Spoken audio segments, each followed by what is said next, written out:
create an organization, global, to create bridges for young people that I didn't have to work on. Believing in humanity, but with action, and saying we must hold ourselves accountable and we must do better. We must do better. Comment regarde-t-on le monde aujourd'hui et qu'est-ce qu'on veut qu'il devienne? Comment est-ce qu'on l'imagine?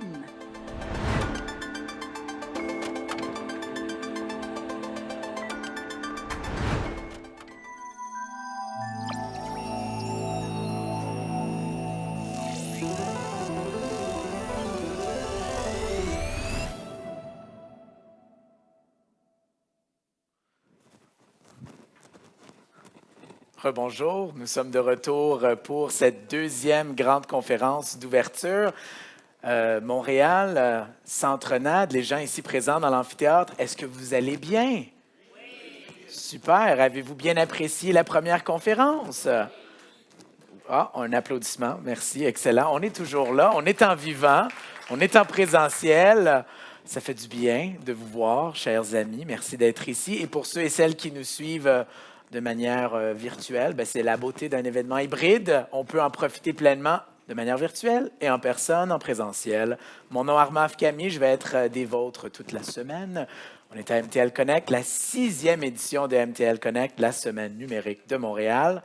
Alors, sans plus tarder, je vais vous présenter la deuxième keynote, votre conférencière pour la deuxième keynote qui... le titre est « L'intelligence artificielle entre révolution et défi ». Alors, elle est membre active du Hub France IA. Elle est conférencière, formatrice et consultante. Elle est également responsable IA de l'Institut Genève Plus. Elle est également la Managing Partner de IL Expansion. Sans plus tarder, accueillons Anna Semedo. Merci beaucoup Armand.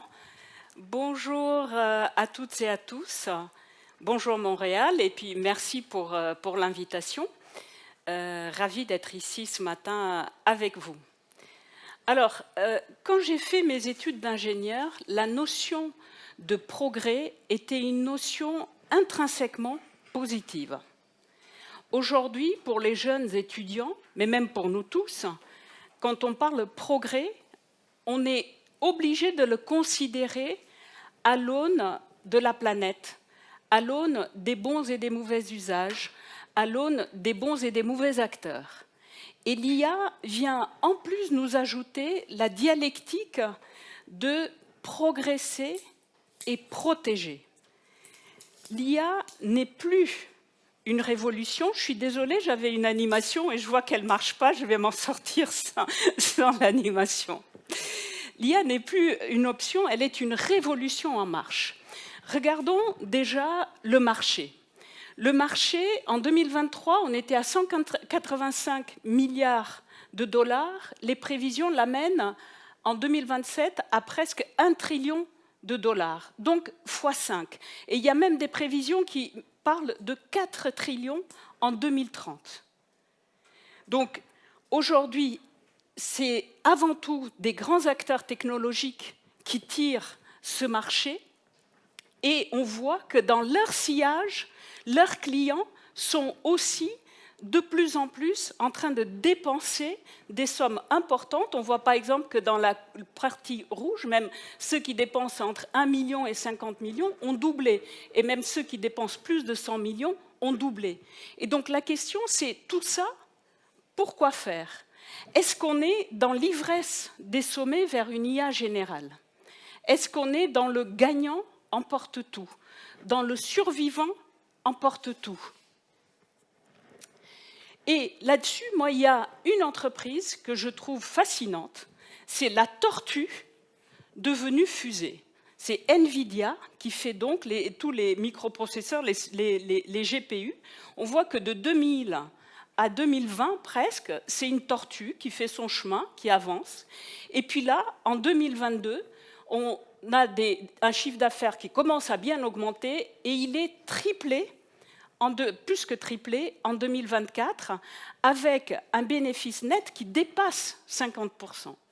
Et Nvidia, dans sa cotation boursière, ici on voit qu'en 2024, elle monte en flèche pour être en juin la première capitalisation boursière mondiale devant Apple et devant Microsoft. Après, elle a baissé un peu, mais elle reste quand même à 3 trillions.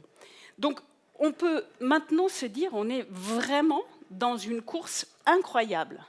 Et alors, dans cette course incroyable, qu'est-ce que ça apporte aux entreprises? Là, c'est une étude faite en mai-juin auprès de plus de 2000 entreprises. Et on voit que le grand gagnant, c'est la productivité et l'efficacité. Quand on regarde les cas d'usage associés, c'est des résumés rapides, des réclamations médicales, du support dépannage, la segmentation client. Donc de l'administratif, de la relation client, du marketing. En fait, des choses que les GAFAM savent bien faire pour leurs clients.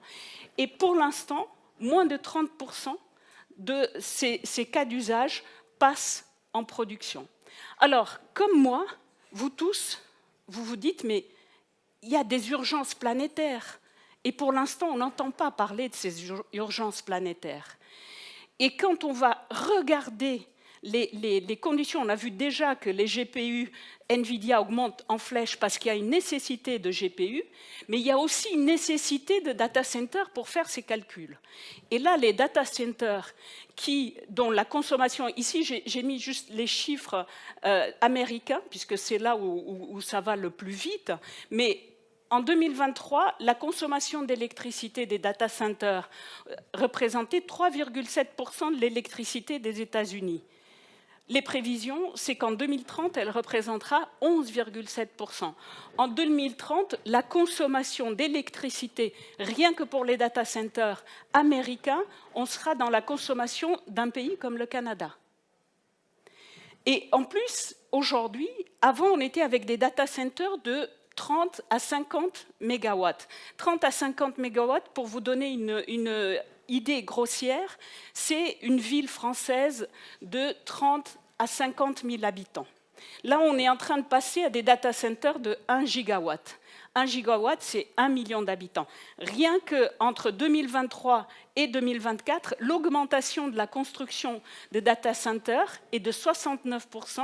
On a une capacité de 3,9 gigas en cours actuellement. Donc, une ville de 4 millions d'habitants. Et la question qu'on peut se poser, c'est que si on regarde 1 giga, ici, on est sur des temps de construction de 6 à 8 ans. Mais 6 à 8 ans, ça va tellement vite que ça ne va pas être ça. Donc, comment on va faire? Est-ce que ça va phagocyter l'énergie qui était prévue pour d'autres choses, pour d'autres entreprises, pour des villes? Ou est-ce qu'on va faire ça au charbon, mais malgré tout, on va avoir besoin de ce temps pour construire? Donc, la planète, là-dedans, aujourd'hui, on peut se demander où en est-on? Et où en est-on aussi? Parce que tout ce qu'on fait là, c'est aussi beaucoup de matières premières. Parce que le numérique repose sur l'extraction massive de matières premières. Votre smartphone, mon smartphone, ils font à peu près 150 grammes, mais ces 150 grammes viennent de 180 kilos de matière. Et c'est ça. C'est cette matière extraite dans des conditions qu'on peut imaginer.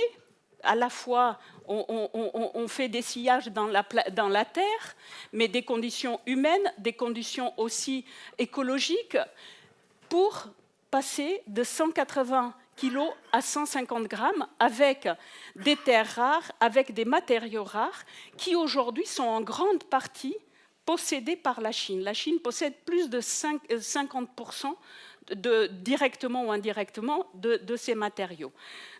L'IA va tellement vite qu'on commence à parler donc du edge computing, de pouvoir faire une partie des calculs près de nous. Et aussi, on voit que les iPhones commencent à être dotés d'IA, que même les Google Pixel et d'autres.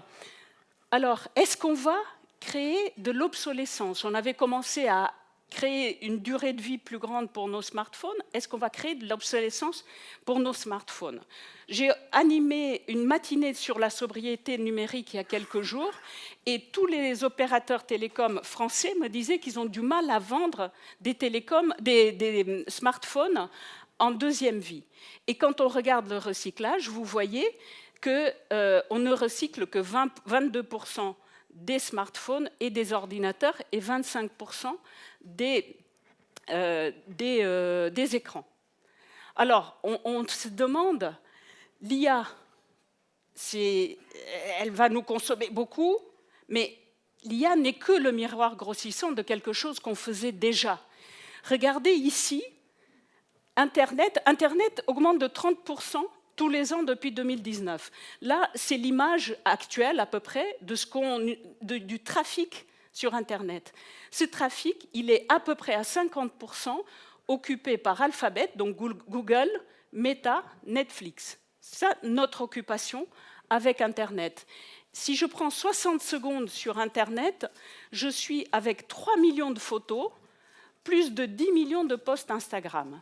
Donc ce que vient nous dire l'IA, c'est qu'on a donné nos clés numériques aux GAFAM. On était enfant dans ce type de consommation. Aujourd'hui, on est adolescent, adulte. Donc la question qu'on peut se poser, c'est on va abdiquer ou on va reprendre la main dans ce sujet avec l'IA. Donc, est-ce qu'on va se dire, c'est pas moi, dans une étude que j'ai faite récemment et qui m'a conduit à rencontrer une grande partie des grandes entreprises françaises, beaucoup d'entreprises sont dans cette position-là, en disant le numérique ne représente même pas 4% de mon empreinte environnementale, donc ce n'est pas moi, je vais m'occuper des autres éléments qui occupent mon empreinte environnementale. Mais quand on voit ce qui se passe pour les data centers, par exemple, on voit l'effet d'échelle de ces 4% et on voit donc l'importance que ça a pour nous. Donc l'IA est le reflet amplifié de nos paradoxes. On veut protéger la planète et on veut la dernière nouveauté.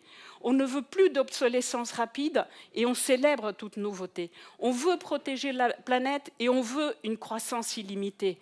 On veut la liberté et on veut la sécurité totale. On veut préserver la démocratie et on consomme toute création d'IA. On veut être des acteurs et on se soumet docilement. Alors, dans nos paradoxes, justement, par exemple, la santé. Tout à l'heure, j'ai parlé de productivité, d'efficacité, mais l'IA, elle peut beaucoup nous apporter au niveau de la santé. D'ailleurs, on l'a vu avec le prix Nobel de chimie.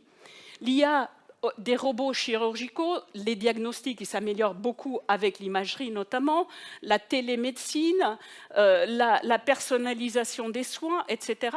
Et dans la santé publique, la prévention des épidémies, des effets systémiques. L'autre jour, j'ai vu passer une analyse que j'ai trouvée intéressante. C'est des associations qui ont montré que l'alimentation en France crée un surcoût sur la santé, sur l'environnement, sur la société de 19 milliards d'euros annuellement. Voilà le type d'études que l'IA peut aussi nous permettre de faire. Et ça peut orienter les investissements, ça peut orienter les politiques publiques, ça peut même orienter les impôts.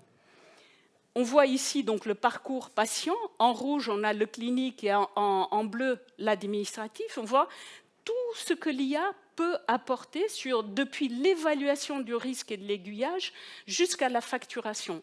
Mais encore une fois, nos paradoxes font que si en 2024, les investissements dans l'IA et la santé ont augmenté, ils sont surtout dans l'administratif, dans ces parties de prise de notes, planification de rendez-vous, facturation, alors que dans la thérapeutique, on pourrait beaucoup y apporter.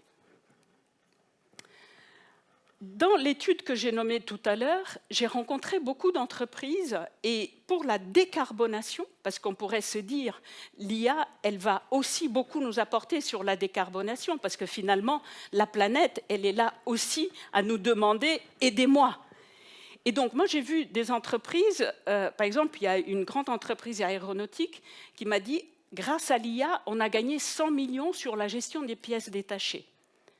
Il y en a une autre qui m'a dit, on a une flotte de plusieurs milliers de camions qui font chacun plus de 100 000 km par an, et on a gagné 4% dans cette consommation. Il y a la gestion des pièces des matières, il y a la gestion des fluides. Donc l'IA a vraiment beaucoup à apporter dans cette partie de la gestion industrielle et même plus.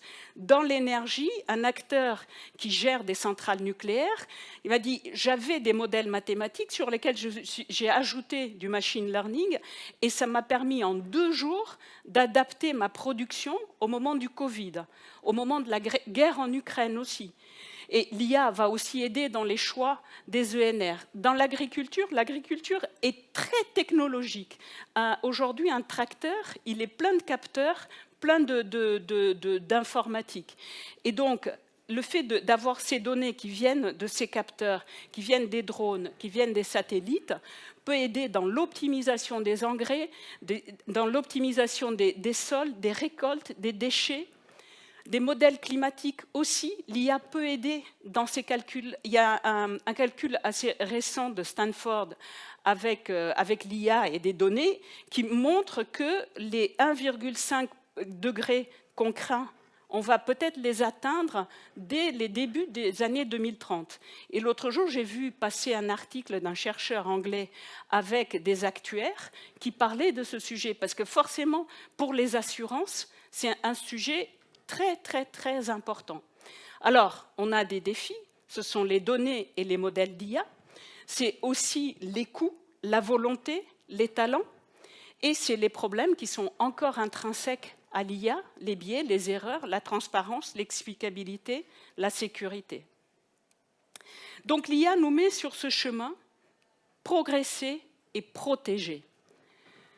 On est déjà dans une mise en mouvement. Tout ce que je viens de dire montre cette mise en mouvement, et la conférence d'avant aussi également.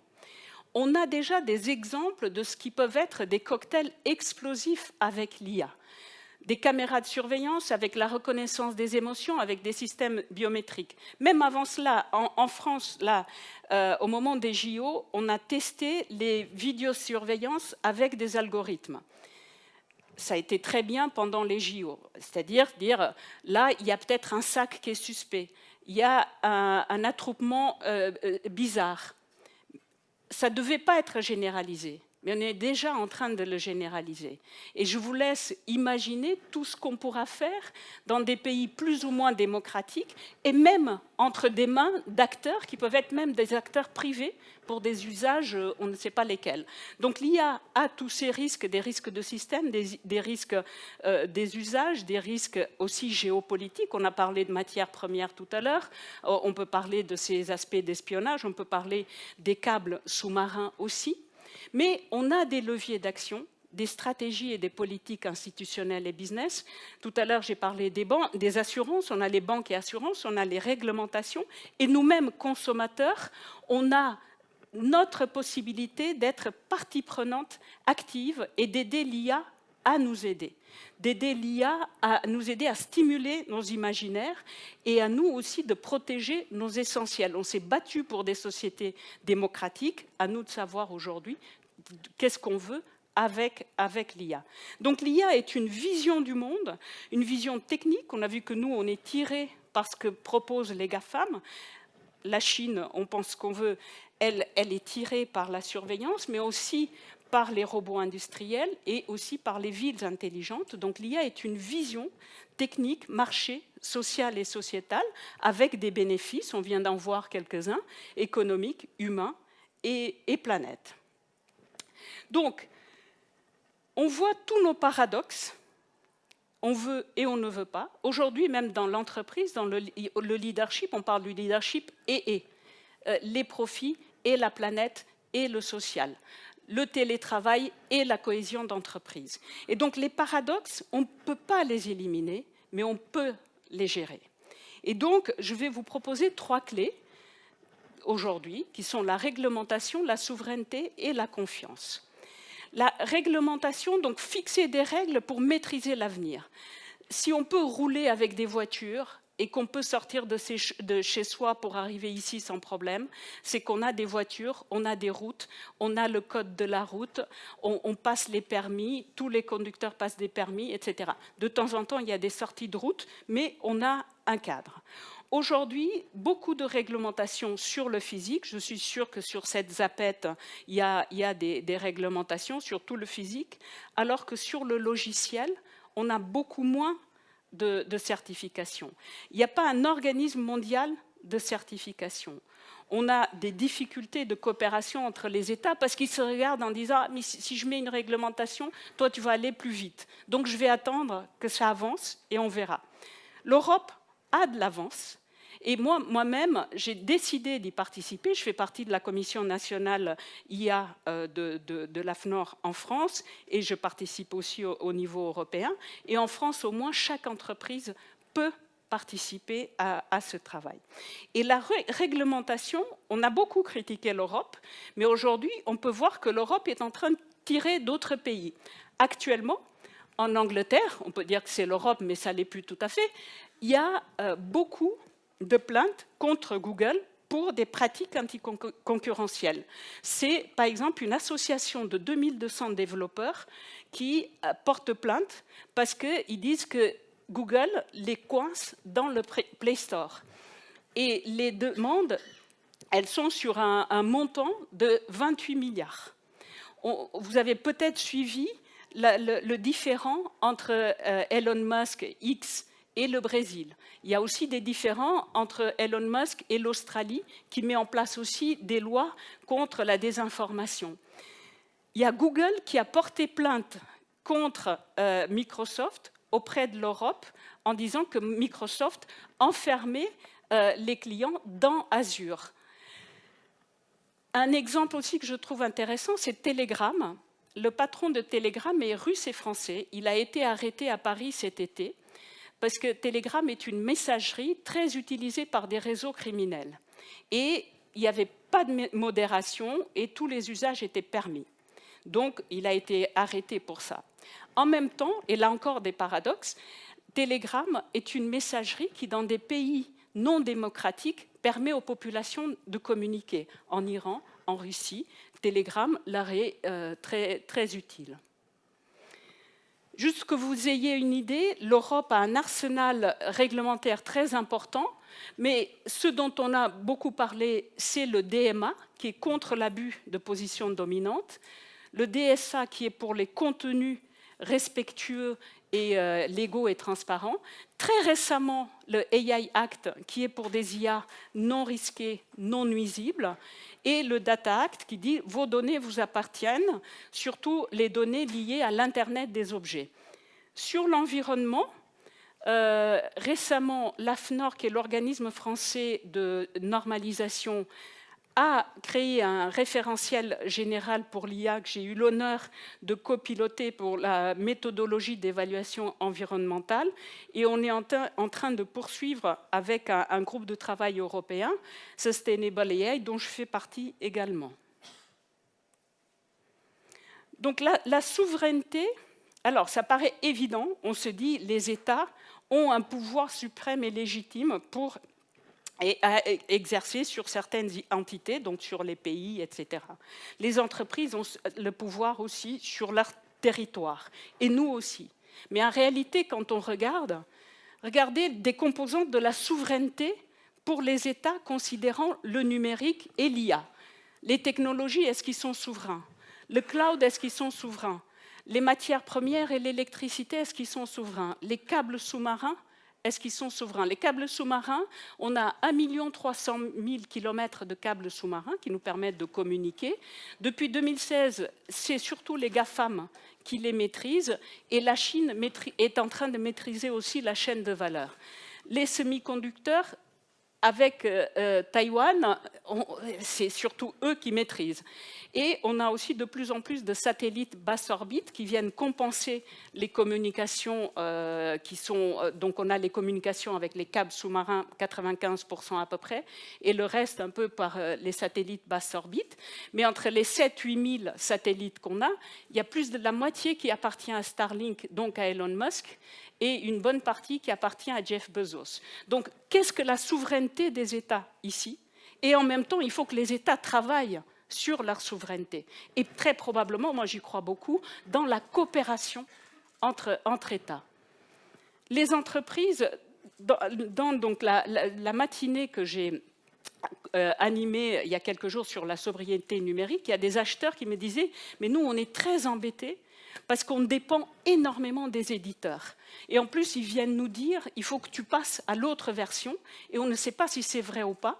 Et ils nous disent « sinon, tu ne vas pas t'en sortir ». Et ça crée de l'obsolescence matérielle, de l'obsolescence logicielle, et ils n'ont pas le choix que d'aller avec ça. Nous-mêmes, on est ici dans le vivre ensemble. Notre souhait, c'est d'être souverain dans nos choix. On a lutté pour des démocraties. Et aujourd'hui, comment préserver cette souveraineté de la société et de nous-mêmes, de notre santé publique aussi. Donc il faut avoir en tête que l'IA n'est pas qu'une question de technologie, c'est aussi une question de pouvoir. Enfin, la confiance, pour moi, la confiance, c'est l'art d'abaisser les peurs pour maximiser le potentiel. J'ai beaucoup travaillé sur la confiance dans les organisations et j'ai vu que la confiance dans une entreprise, on peut mettre n'importe qui dans une situation d'être incompétent. Et en même temps, on peut donner les moyens aux gens d'être compétents. Et la confiance est cet art d'abaisser les peurs pour que chacun de nous donne le meilleur. Et d'abaisser les peurs aussi dans l'IA pour qu'on fasse le meilleur avec elle. Pour l'instant, on parle de l'IA comme un aspect technique. Mais hier, j'ai pris l'avion pour venir de Paris. C'était un Airbus A330. Est-ce que le fait, je fais confiance à Airbus, mais quand je suis rentrée dans l'avion, je ne savais même pas que c'était Airbus. J'ai fait confiance au fait qu'on a des règles internationales d'aviation, j'ai fait confiance à la compagnie, j'ai fait confiance au fait qu'il y a des pilotes, au fait qu'il y a des tours de contrôle, etc. Donc la confiance, c'est vraiment un écosystème global.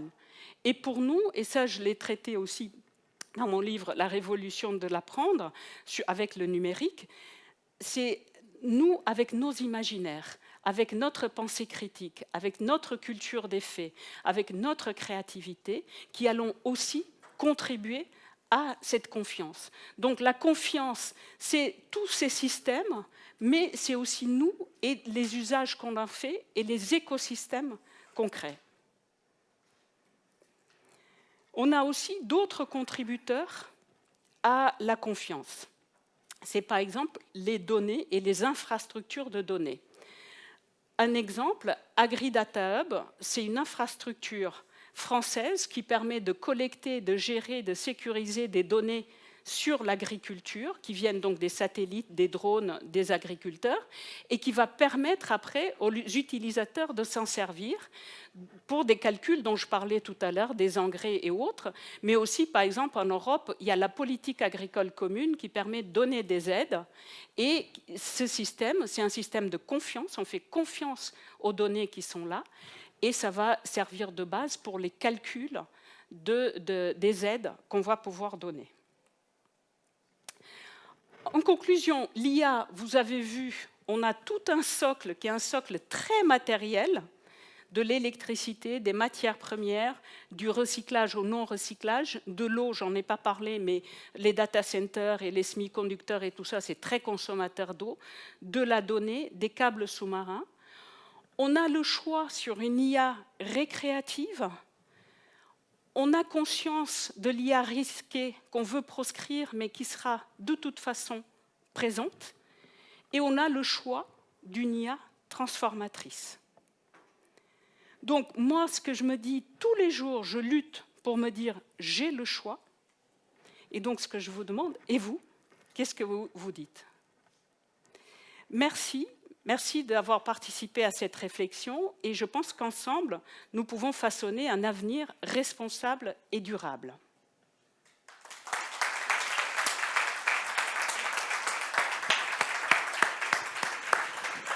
Merci beaucoup, Anna. Merci. Merci pour cette présentation fort intéressante. Encore une fois, j'appelle à vous, cher public, voir si vous avez des questions pour Anna. Et si vous avez des questions, s'il vous plaît, vous identifiez, vous vous nommez et votre question, et on va vous amener un micro. Merci. Première question. Première question. Du coup, ma question, enfin, c'est Elkir Makin encore. Du coup, ma question est la suivante. En fait, dans le monde du nucléaire, on a bien l'IAEA qui a été mis en place justement pour mettre en place des règlements et un consortium mondial au niveau du nucléaire. Aujourd'hui, pourquoi est-ce qu'un tel mouvement n'est pas encore possible? Qu'est-ce qui l'empêche et qu'est-ce que ça amènerait au niveau de l'IA? Voilà. Alors, très bonne question. Je suis complètement d'accord. Je pense qu'on va arriver à un moment ou à un autre à une agence de dissuasion de l'IA générale. Je pense que c'est quand on va arriver à des dangers, on va avoir un point de bascule. Le point de bascule dont on parle pour l'environnement, il y a un moment où on va se dire non, là c'est pas possible, il faut que les États coopèrent. Pour l'instant, ils se regardent un peu en chien de faïence, en ayant peur qu'il y en ait un qui avance plus que l'autre. Il y a aussi un autre sujet, c'est que la réglementation, je pense qu'elle va devoir aussi se réinventer, probablement avec l'aide de l'IA. Peut-être qu'on va créer des LLM de réglementation et qu'on va même créer des jumeaux numériques des technologies et de comment elles avancent. Parce que la réglementation, elle est toujours avec un temps de retard. Alors que là, on a besoin d'une réglementation un peu prospective, anticipatrice et aussi audacieuse. Parce que pour y participer depuis quelque temps, c'est un processus qui est complexe, qui est laborieux. Là, rien que dans un groupe européen, on a des points de vue qui sont différents, il faut rentrer dans le détail, vous allez être avec des juristes, avec des techniciens, etc. Je pense qu'il y a un vrai enjeu et on sera amené certainement à créer des agences de dissuasion de l'IA. Parce que même si on crée aujourd'hui, il y a la tendance pour se dire on va créer des IA sûres. Mais il y aura toujours des IA qui ne seront pas sûres. Donc, il faudra qu'on se protège.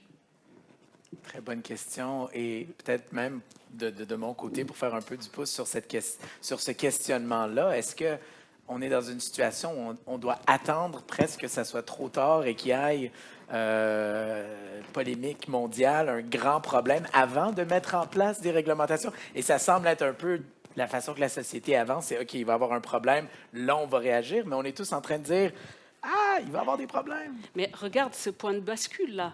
On dit 1,5 degré, on va peut-être les atteindre dès le début des années 2030. C'est demain. C'est demain. Et pour l'instant, on ne fait rien. Pour l'instant, on laisse ces data centers s'installer. J'ai vu qu'en 2030, on va peut-être même atteindre 1000 TWh. C'est énorme, c'est énorme. Et on se dit, mais c'est génial, ChatGPT. Ouais. On fait beaucoup pour ce que j'appelle l'IA récréative. Est-ce que ça va nous sauver? Et pour l'instant, non. Il ne se passe pas grand-chose. Super intéressant. Est-ce qu'il y a d'autres questions? Oui, votre nom et votre question, s'il vous plaît. Bonjour, je suis Marie Bernard, je travaille pour Nantes Métropole. On a fait une charte donc, de notre utilisation de l'IA et on la discute avec les citoyens sur le territoire. Et en rebond de ce que vous venez de dire, il faut créer des agences de dissuasion. Nous, quand on parle avec les gens sur notre territoire, ils nous parlent aussi d'une ONU de l'IA, mais plus dans une question positive et de confiance qui associerait les GAFAM et puis les États, prenant acte aussi que le pouvoir des États diminue d'une certaine manière et que celui des GAFAM et des autres augmente. Qu'est-ce que vous pensez en fait de cette ONU et de ce besoin de sécurité et de se référer à un parapluie? Alors moi je pense qu'une ONU c'est très intéressant. Je pense que malheureusement les GAFAM, sinon on n'aurait pas eu Facebook, on n'aurait pas eu des réseaux sociaux qui ont fait du bien et qui ont fait beaucoup de mal à nos démocraties. Eux, il y a de toute façon le business et le business qui tire ça. Même sachant qu'on est en train de nuire à la société, qu'on est en train de nuire à des gens, il y a de la modération qui n'a pas été faite alors qu'elle aurait pu être faite. Donc j'ai plus de mal, je crois beaucoup aux États, je crois beaucoup à la société, et ces agents, par contre, ils me font peur parce que dans leur domination, ils dominent la technologie, là ils vont très vite dans cette course, cette ivresse des sommets vers une IA générale ou vers autre chose, parce que sur le chemin, ce sera peut-être autre chose, et avec des États qui sont impuissants. Même sur les semi-conducteurs, les États-Unis ont laissé échapper, parce qu'on est parti sur un fabless, donc ils conçoivent les semi-conducteurs et puis ils sont fabriqués, pour parler grossièrement, ils sont fabriqués à Taïwan. Et là, avec ce qui se passe entre Taïwan et la Chine, on se rend compte que c'est un problème. Et ils essayent, avec le Chip Act, etc., de internaliser, mais c'est énormément d'argent, c'est énormément de technologie. Donc là, on est dans une situation où je pense que c'est plutôt nous et nos États, avec beaucoup d'argent, et ça, c'est un problème. Merci pour votre question. Je vois qu'il y a une autre question du public. On a le temps pour peut-être une ou deux autres questions.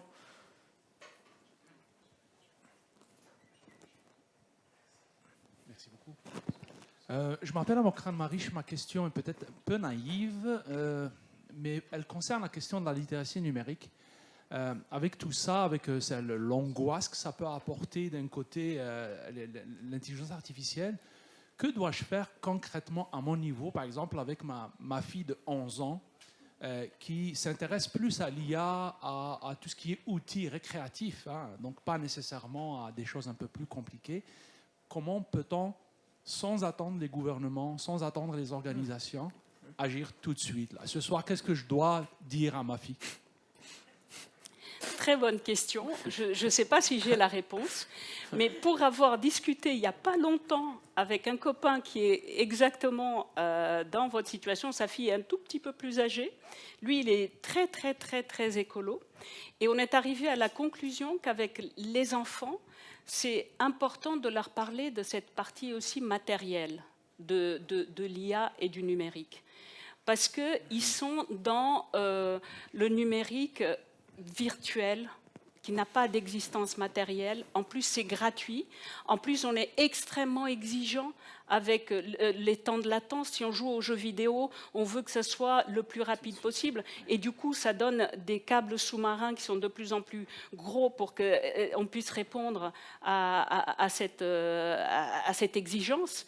Donc, faire comprendre cette existence matérielle, puisque je pense qu'à l'école, on doit leur parler un petit peu de planète, un petit peu au niveau qu'elle peut comprendre, mais montrer que c'est très, très, très matériel et que nos exigences, peut-être qu'on peut les poser dans l'alimentation, dans plein d'autres choses, même dans des loisirs. Mais personnellement, j'adore la technologie. J'ai fait un tour là pour voir ce qui se fait. Et le progresser est très important et on en a besoin. En même temps, il faut faire du progresser et du protéger. Une très belle question. Et en tant que parent, je pense aussi aux mêmes enjeux. Et je pense presque à YouTube au début, quand c'est sorti, quand on donnait l'accès à des enfants, c'était le Wild West. Et là, aujourd'hui, il y a YouTube Kids. Donc, c'est un peu plus protégé et gated. Peut-être qu'il va y avoir une version similaire pour l'IA, pour les enfants. Mais à suivre. Voilà. Très bonne question. À nous d'avoir conscience et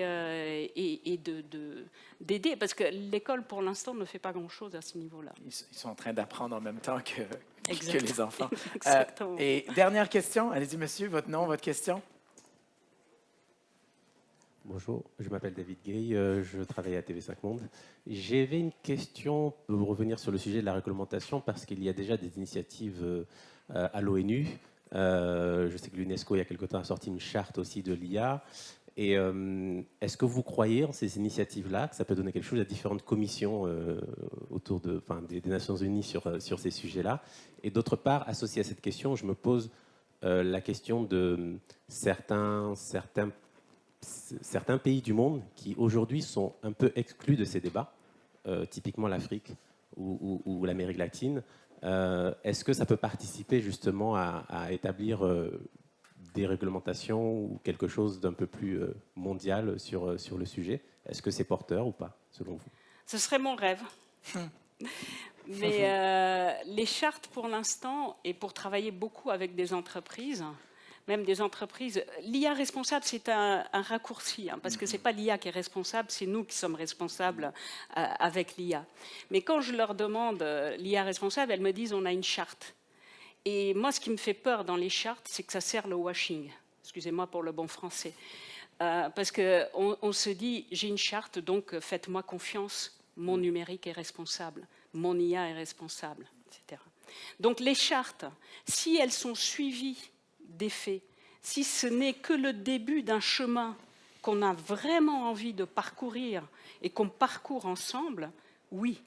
Des chartes pour dire, bon voilà, vous voyez, moi je suis propre, j'ai une charte. Ou en France, il y a un label numérique, j'ai des entreprises qui me disent, mais tu vois, nous, on est labellisés. Non, quand on voit concrètement, il ne se passe pas grand-chose.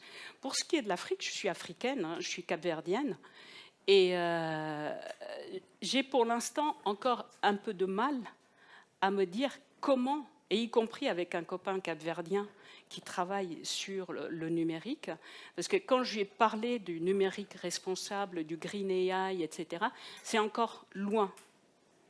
Et j'aimerais bien trouver des portes pour avancer sur ce sujet. Et notamment, plutôt même pour dire, sur mon schéma de tout à l'heure, l'IA récréative, l'IA transformatrice, trouver les moyens de dire quelle est la bonne IA transformatrice pour nous, au niveau, par exemple, de l'éducation.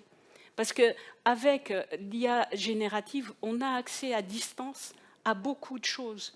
Mais on est dans une forme un peu de paresse, parfois, ou de même sidération. Je ne peux pas y aller parce que ce n'est pas accessible pour moi. Et qui pourrait nous amener à, du coup, se décomplexer. Moi, je suis partie du Cap-Vert il y a un certain temps et je faisais déjà de la programmation parce que j'étais allée la chercher de mon propre chef, aidée par mes parents un petit peu. Et donc, j'aimerais bien qu'avec l'Afrique, déjà, on se dise l'IA récréative, oui, mais bien dosée. Cherchons quelle est la bonne IA transformatrice pour nous. Et ayons conscience de l'IA risquée et de tout ce qu'elle peut faire comme mal, et notamment les deepfakes, ce qu'ils peuvent faire pour nos démocraties. On a tous lutté pour nos indépendances, pour la démocratie. Donc, on a ce devoir de dire attention, ce qui se passe de ce côté-là, ce qui se passe de ce côté-là peut être nuisible de façon différente. Donc, frayons-nous ce chemin. Mais je serais ravie de pouvoir y contribuer. Alors, merci pour votre question. Et encore une fois, on vous remercie beaucoup, Anna, pour cette Merci. super présentation. On l'applaudit Merci. encore. Merci. Merci beaucoup.